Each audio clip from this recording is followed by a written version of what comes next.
before all of that, it's time to take a look at the big stories and making the headlines. Well, to do that, we're joined by Giles Brandreth and Beverly Turner. Morning to you both. But we're going to start by talking about the Pfizer COVID vaccine after 2 NHS staff members are reported to have an allergic reaction to it. Well, our allergy expert, Professor Adam Fox, is here now to answer our questions about this.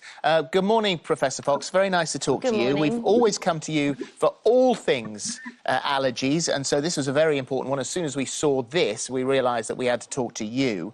The word was that people with significant allergies have been warned not to get Pfizer's COVID-19 vaccine after 2 NHS workers fell ill after having the jab on their first day of the UK's mass vaccination programme. So that being the case, your reaction to that?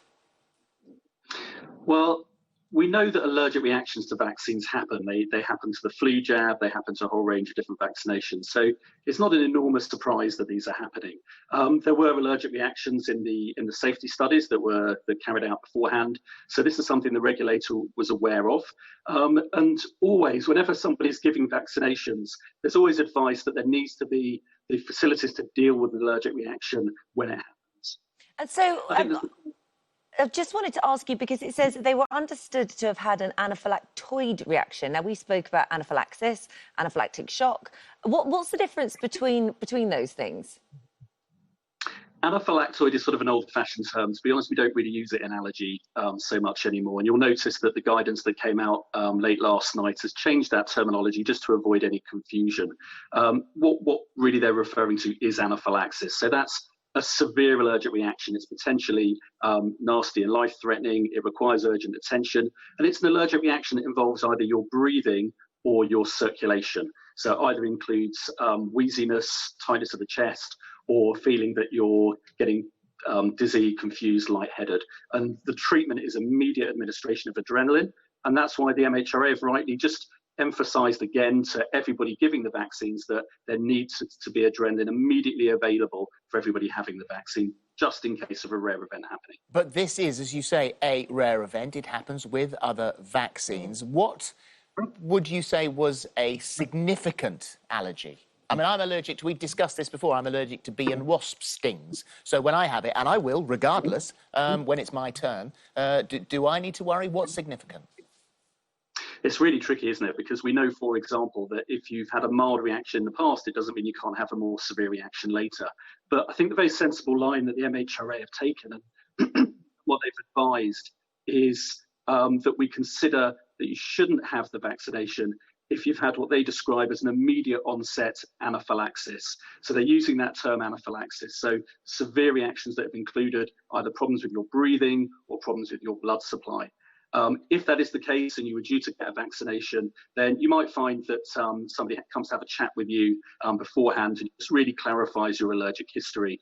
Because what we don't want to happen is people who aren't at additional risk unnecessarily not getting the jab. So obviously speak to your GP, but what would you be advising your patients this morning who have got concerns about this? Would you be telling them to still go ahead and get the vaccine? I would advise simply to follow that advice, that for now, if they have a history of anaphylaxis, then they should hold off. But this is going to be an evolving picture. We need to understand those allergic reactions that have happened better, understand what the cause was. And what I'm very much hoping is that over time, once we've got that better understanding, we can change this advice gradually so that it's not necessary for so many people to be counted out in the first instance. And I'm sure that's exactly what will happen over the next days. I assume that, the vaccine that's the AstraZeneca vaccine, that's a very different vaccine, works in a different way, kept at a higher temperature, doesn't have to be at -70. So that being the case, those people who might be concerned about having those reactions may not have to worry quite so much about the next vaccine. Absolutely. Well, there are different things in different vaccines. So, for example, we know that in the Pfizer vaccine, there's something called polyethylene glycol. Now, that's a substance that is in a few different medications and can cause really severe reactions, but it's incredibly rare. So literally a handful of cases.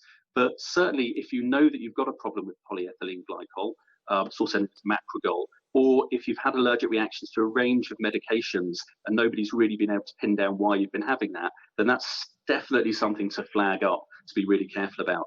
But as far as we know, the other vaccine, so for example, the Oxford vaccine, as far as we know, doesn't have that medication in, that polyethylene glycol in it. So there will be alternatives. Okay, Thank you, Professor Fox, Professor thank you Fox. very Thank much you. for joining us. Thank you.